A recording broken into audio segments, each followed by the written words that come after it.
In today's video, we're going to talk about MacLaurin and Taylor polynomials, which are polynomial approximations for some functions. So first, we're going to remember something we learned way back in Calc 1 called the local linear approximation for a function.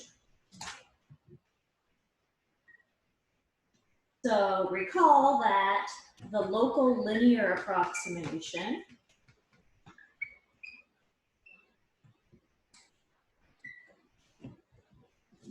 of a function f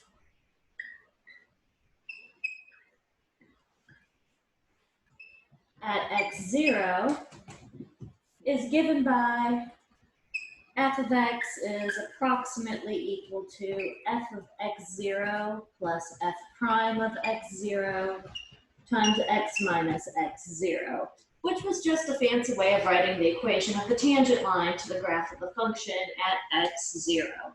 Now, this is a first-degree polynomial, and this first-degree polynomial satisfies a couple of properties.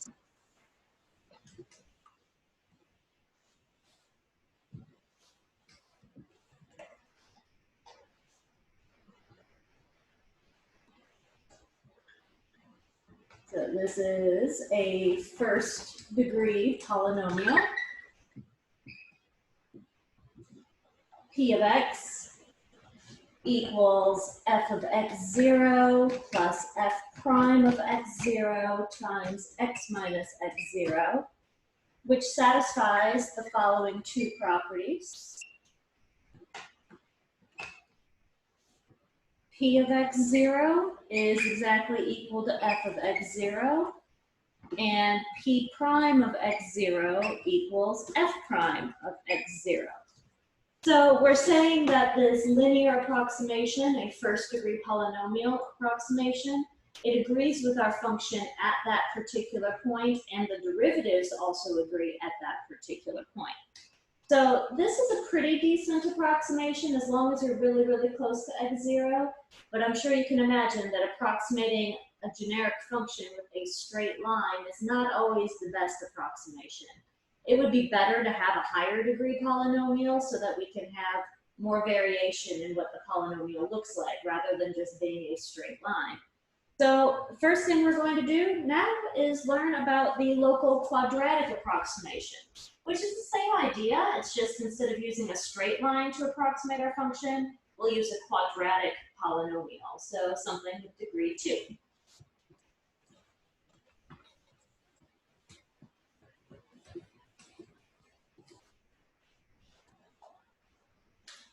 So our local quadratic approximation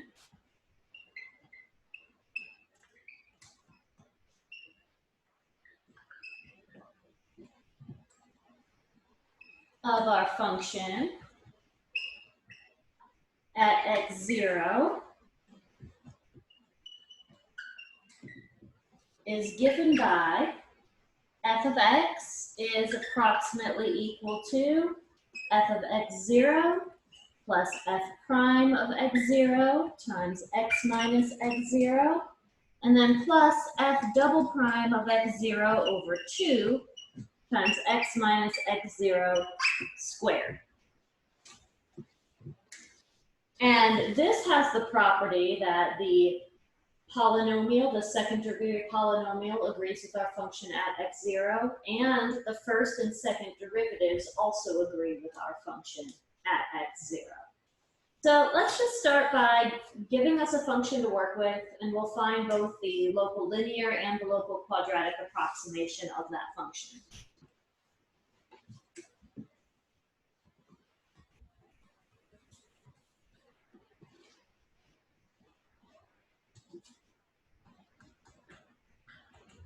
So let's find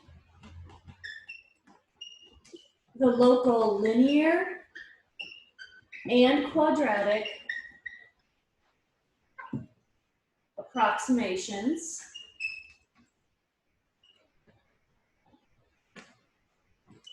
of f of x equals e to the x at x equals 0.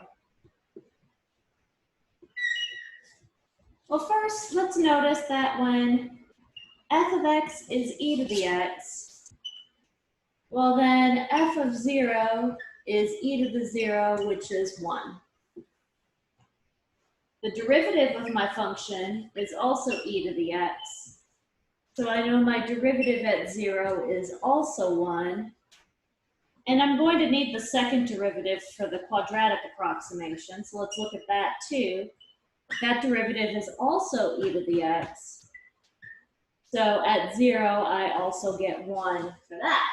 So now we have all the information that we need to write down the local linear and the local quadratic approximations. So remember that the local linear approximation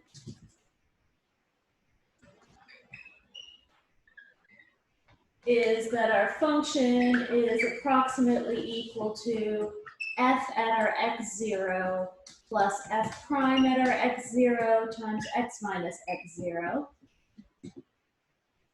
which in this particular problem our x0 is 0. So if I fill in my information, I get that e to the x is approximately equal to e to the 0, which is 1, plus my derivative, which is 1, times x minus 0, which is x. So I get e to the x is approximately equal to 1 plus x. And for the quadratic, I get that my function is about f of 0 plus f prime of 0 times x minus 0, plus my f double prime at 0 over 2 times my x minus 0 squared. And I'll just put that on the line down below because I ran out of room.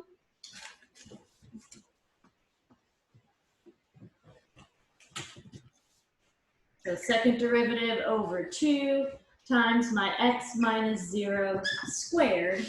And so I get that my function e to the x is approximately equal to 1 plus x plus my second derivative at 0 was 1 over 2, and I have my x squared. So that is my local quadratic approximation for e to the x. Now, of course, you might be wondering, well, what if I want a higher degree approximation? What if I want something more than just quadratic or linear? How would we do that? Well, let's figure that out.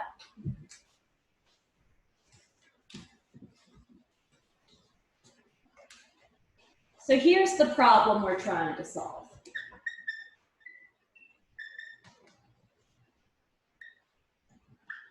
Given a function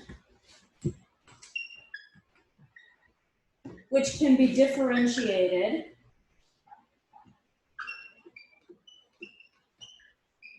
n times at 0, we want to find a polynomial of degree n such that the value of our polynomial at 0 and the values of the first n derivatives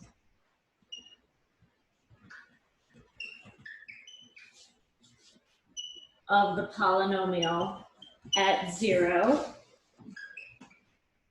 match the corresponding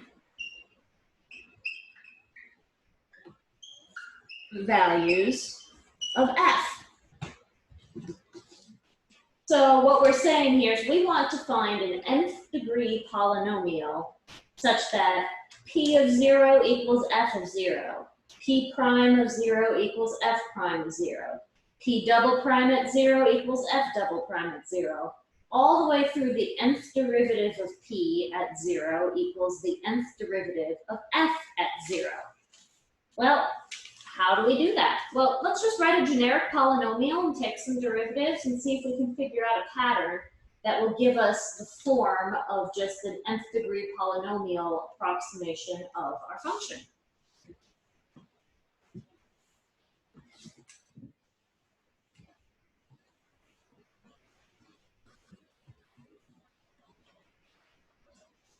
So what we want is a polynomial p of x, which looks like some constant plus some constant times x plus a constant times x squared, all the way through a constant times x to the n, such that p of 0 equals f of 0, p prime of 0 equals f prime of 0, p double prime of 0 equals f double prime of 0, all the way through the nth derivative at 0, equaling the nth derivative of the function at 0. That's what we're hoping for. And the good news is polynomials are pretty easy to take derivatives of. So let's just take the derivatives of this generic polynomial and see what we get.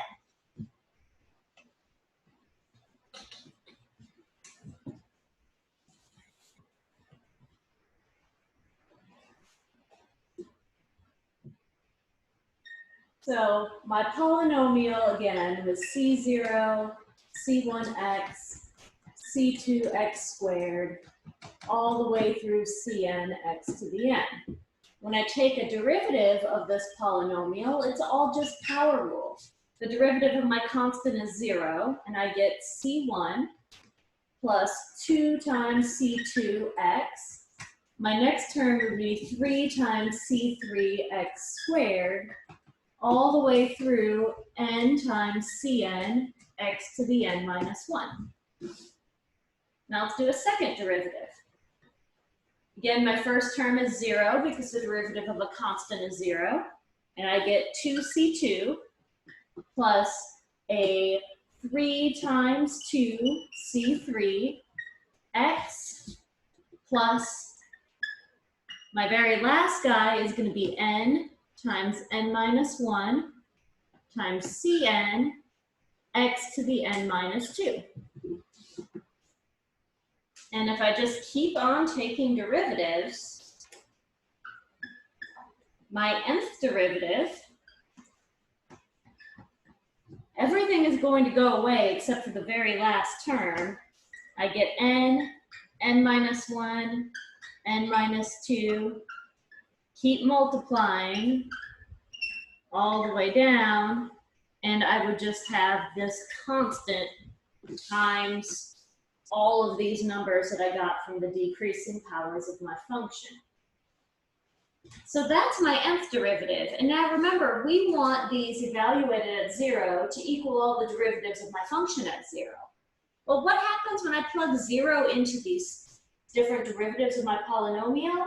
All that I get left is just the very first term, the constant, in all of these. So plugging in our 0,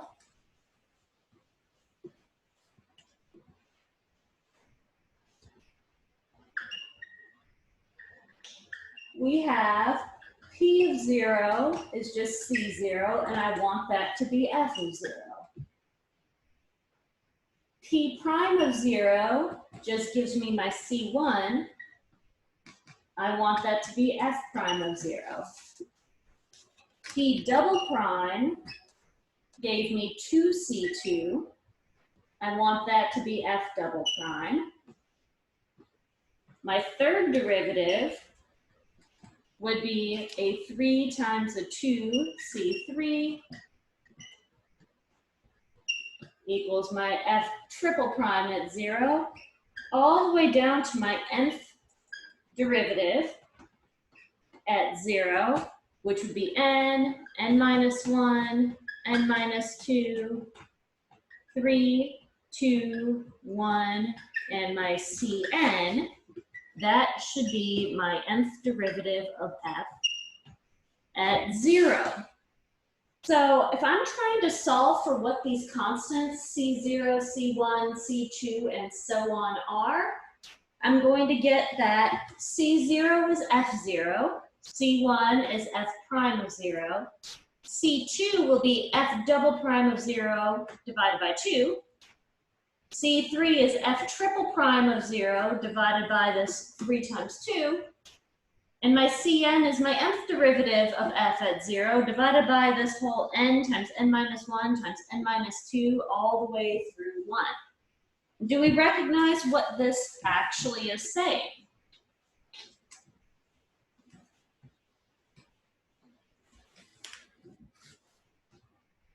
So we have C0 is f of 0, C1 f prime of 0, C2 f double prime of 0 divided by 2, C3 is f triple prime of 0 divided by 3 times 2.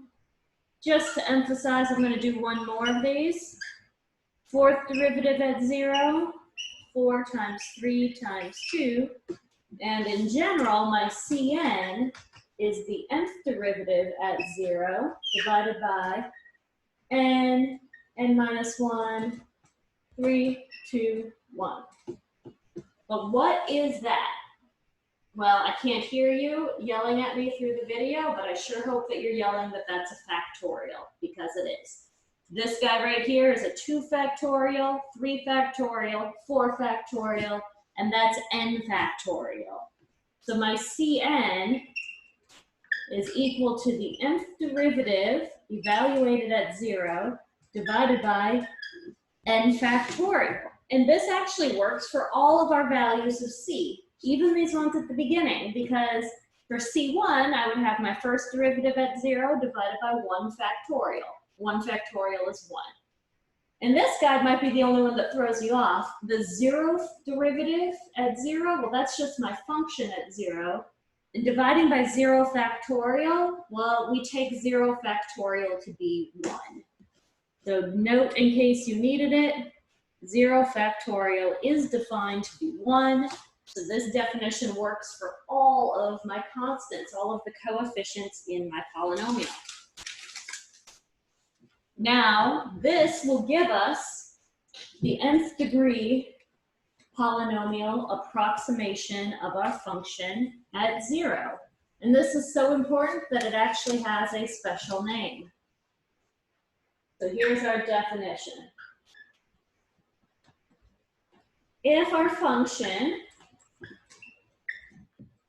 can be differentiated n times at 0,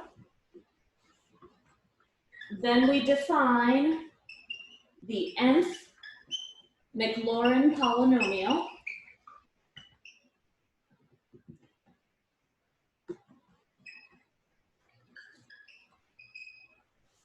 for f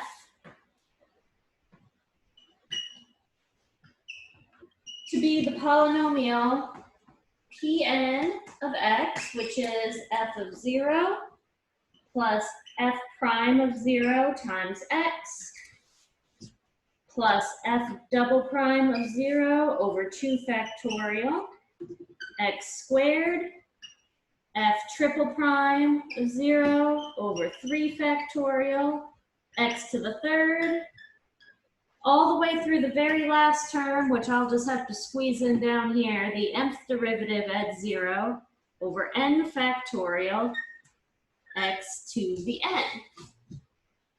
And that gives us our nth MacLaurin polynomial. So let's actually find one of these polynomials. So notice that all of this was here is all of the coefficients that we just found for the approximation to the function using an nth degree polynomial. It just happens to be called a MacLaurin polynomial. So let's do an example, finding a MacLaurin polynomial.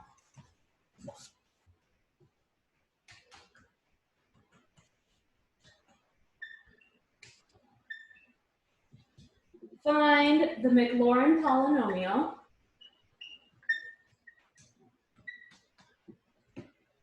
Pn for f of x equals e to the x. Well, there's a lot of ways to do this, but the way I suggest is that you just start writing out your function and a bunch of derivatives, and evaluate them all at 0 so you can see what they look like. So I get f of x is e to the x, so that tells me that f of 0 is e to the 0, which is 1. F prime is e to the x, so f prime of 0 is also 1. E to the x is pretty nice.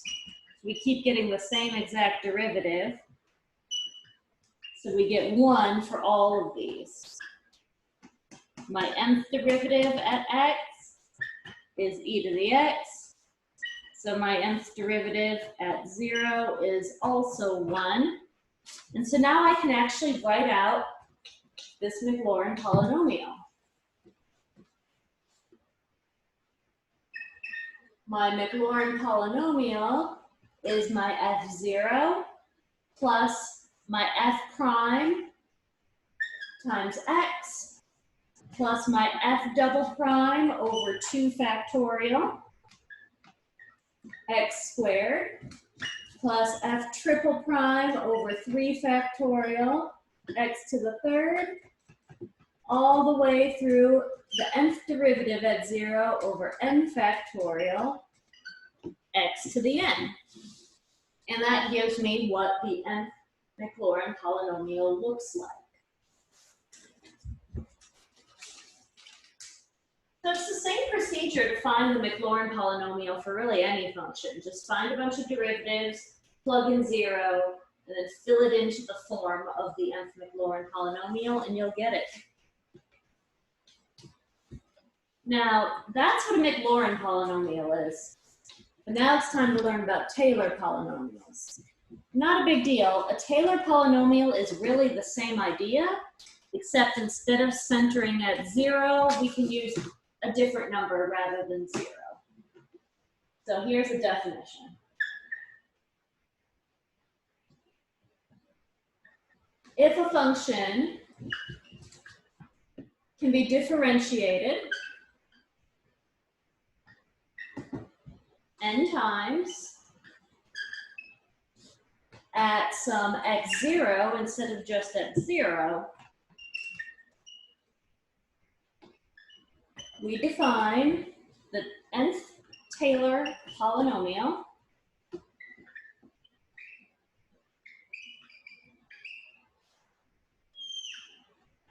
of f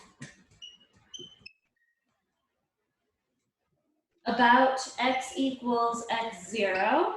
Sometimes they also say centered at x0. It's the same thing.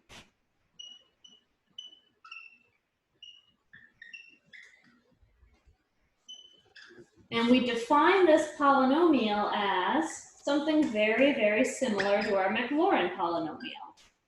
I get f of x0 plus f prime of x0 times x minus x0 plus f double prime at x0 over 2 factorial x minus x0 squared plus, let me write the third term too, f triple prime at x0 over 3 factorial x minus x0 to the third. And the nth one is the nth derivative at x0 over n factorial x minus x0 to the n. So this is exactly like the MacLaurin polynomial. The only difference is everywhere where I had a 0 before for the MacLaurin polynomial, I now have whatever number x0 happens to be. So if I happen to have x0 equals 0, this is exactly the MacLaurin polynomial. Now, this is kind of an inconvenient way to write these polynomials. I would suggest that you use sigma notation to make it look a little nicer. So I can also write this as my nth Taylor polynomial is equal to a sum from k equals 0 to n of the kth derivative of my function at x0 divided by my k factorial times x minus x0 to the k power. And that is what the polynomial looks like written in sigma notation, which I personally prefer it that way, unless I'm told only to do like 2 or 3 terms, or find a third Taylor polynomial, then I would write it out like this. But for a generic nth Taylor polynomial, I like the sigma notation better. To me, it feels much more concise. So let's do an example where we find a Taylor polynomial. It's going to be a little bit harder than the MacLaurin polynomial example we did with e to the x. We're going to find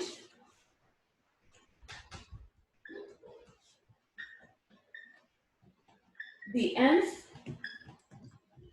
Taylor polynomial for the function 1 over x about x equals 1. So I would do this the same way I did the problem with the MacLaurin polynomial. I would start by listing my function and a bunch of the derivatives, and then evaluate it at the point I'm supposed to. For MacLaurin, it's always at 0. For this problem, we're using x is 1. So I have my function is 1 over x. So when I plug in my 1, I get 1 over 1, which is 1. Now, if I take the derivative, I'm going to get negative 1 over x squared. Remember, you can rewrite that as x to the negative 1 power if it makes it easier for you to find the derivative. And then I get that f prime at 1 is negative 1. Let's see what the second derivative looks like. Second derivative would be 2 over x to the third. Again, you could write this as negative x to the negative 2, use your power rule, and rewrite it. My second derivative at 1 is going to be equal to 2. Now, when do we stop doing this? Well, I personally just keep going until I notice a very specific pattern.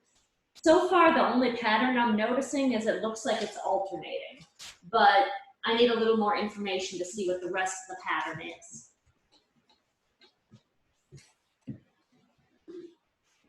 So let's go ahead and find our third derivative. The third derivative would be a negative 6 over x to the fourth. So my third derivative at 1 is negative 6. We are still alternating, so that's good. Let's do one more. My fourth derivative would end up being 24 over x to the fifth, and my fourth derivative at 1 is equal to 24. So I notice a pattern at this point. I'm not sure if you at home are noticing the pattern yet, but let me just write down what we get for all of these terms. I'm going to rewrite these so that we have them all in order. We have f of 1 was equal to 1. F prime of 1 was negative 1. F double prime was 2. F triple prime was negative 6.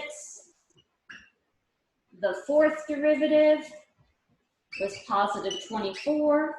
And just to really emphasize it, I'll tell you what the fifth derivative gets you. The fifth derivative gets you negative 120. So what is the pattern that's going on over here? We know it's alternating. And what else? We have factorials. I have up here 0 factorial. This guy is a negative 1 times 1 factorial. This is 2 factorial. Negative 1 times 3 factorial. 4 factorial. And negative 1 times 5 factorial. We have alternating factorials. So I need to figure out a way to write a generic nth derivative so I can write my Taylor polynomial as a summation using my sigma notation. my nth derivative at 1 is going to be something alternating, so it's a -1 to a power, and then I'm going to have my n factorial. We just have to figure out the power on that -1. Well, when I plug in a 0, I should get something positive, so it's going to match my sign here. So we start positive, and then when I plug in 1, it'll go negative, plug in 2, it'll go positive, and so that matches what we have. So that's what the nth derivative would look like. So I know that my Taylor polynomial is supposed to look like the sum k equals 0 to n, the kth derivative at my x0, which in this particular problem is 1, over k factorial times my x minus my x0, which again is 1 in this problem, to the k power. So all I have to do to get my nth Taylor polynomial is, instead of this kth derivative of my function at 1, I'm going to plug in the formula that we found by observing our pattern. We said that that derivative was alternating and a factorial. So -1 to the k times k factorial. And then this actually simplifies. I can cancel my k factorials out to get that my nth Taylor polynomial is a sum from 0 to n, -1 to the k, x minus 1 to the k power.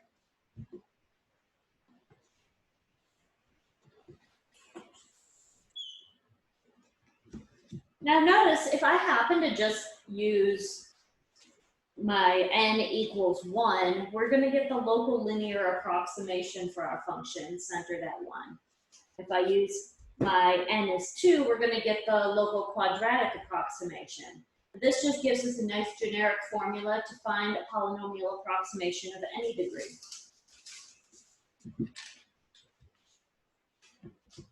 All right, now all we have left for this video today is to talk about how good these approximations are. We're going to talk about the remainder estimation theorem and do an example using it.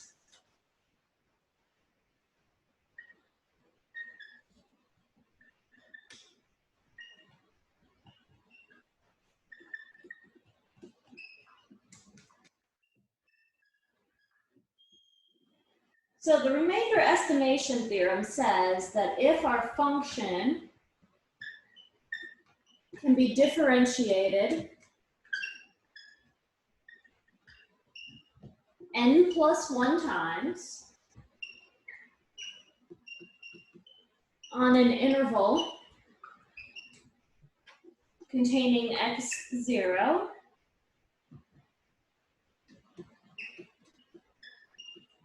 and if m is an upper bound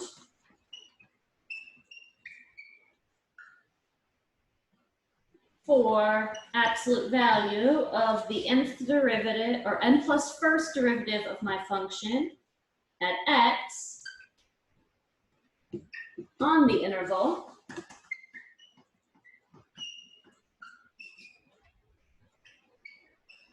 then I get the following result.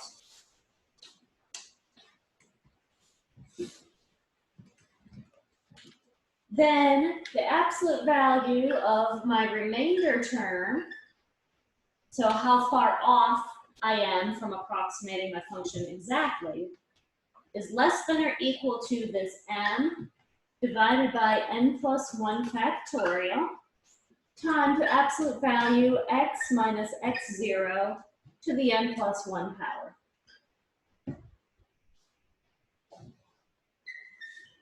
For all x in the interval.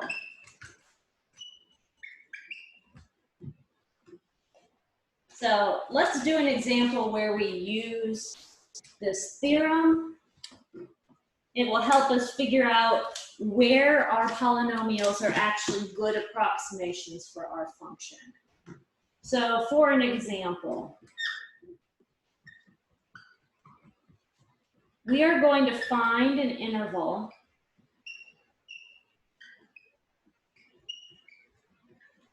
containing 0, throughout which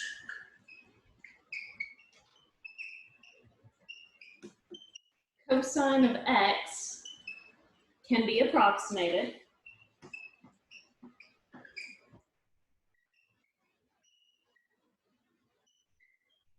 by p of x equals 1 minus x squared over 2 factorial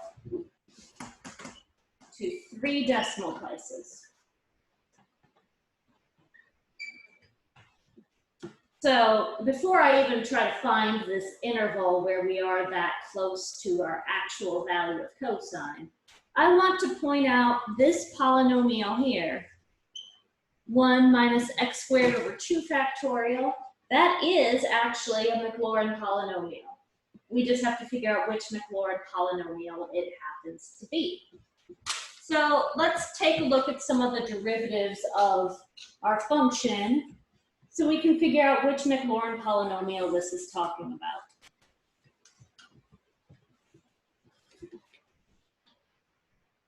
So we should note that when our function was cosine,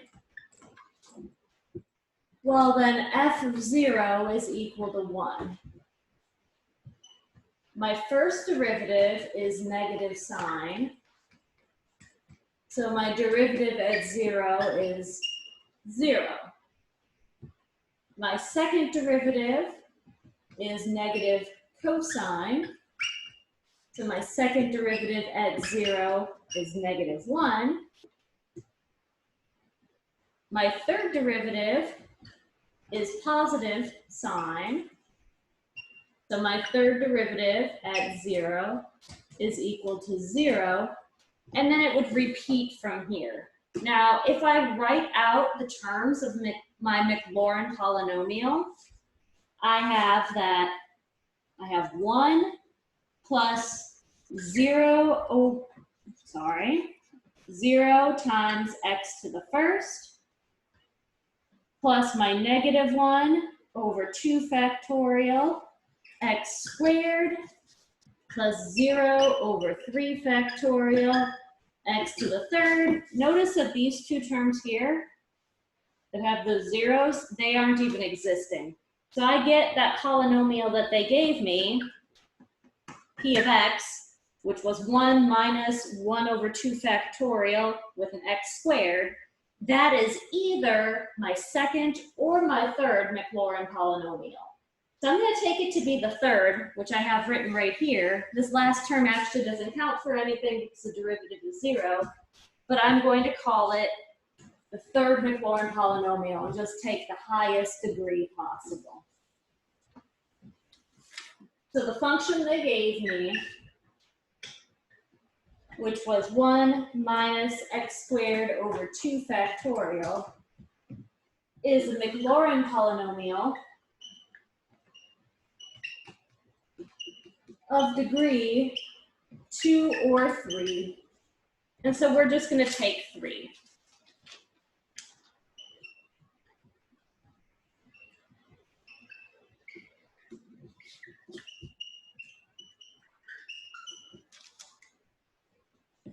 So we're going to take the higher degree, n equals 3. So what we want the absolute value of our remainder term to be less than or equal to 0.0005 because I want 3 decimal place accuracy.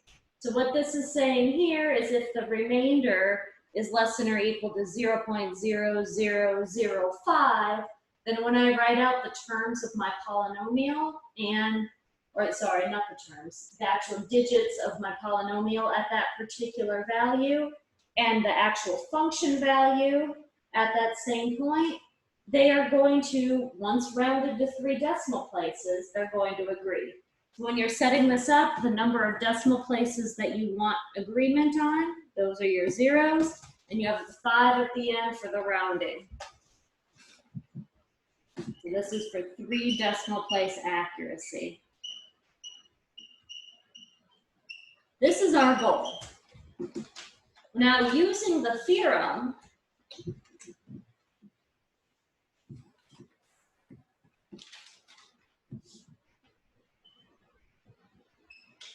so by our remainder estimation theorem, we have that our absolute value of R3, the remainder term, is less than or equal to m over my 3 plus 1 factorial, absolute value of x minus my x0, which in this case is 0, to the 3 plus 1 power, which this is exactly equal to m over 4 factorial, absolute value of x to the 4th. Question is, what is this m? Remember, n is something that is an upper bound for the n plus first derivative of our function. Well, regardless of what derivative we're talking about, our function was cosine. So our derivatives are going to be either a sine or a cosine, plus or minus of those. So I know for sure that I can say that this is bounded by 1.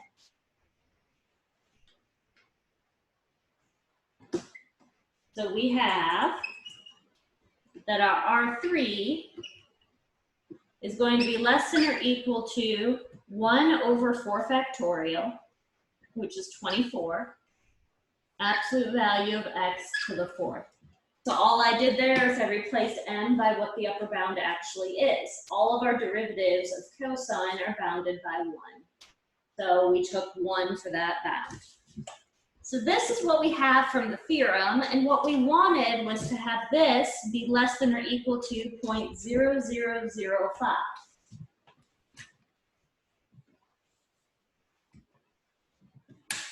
So we want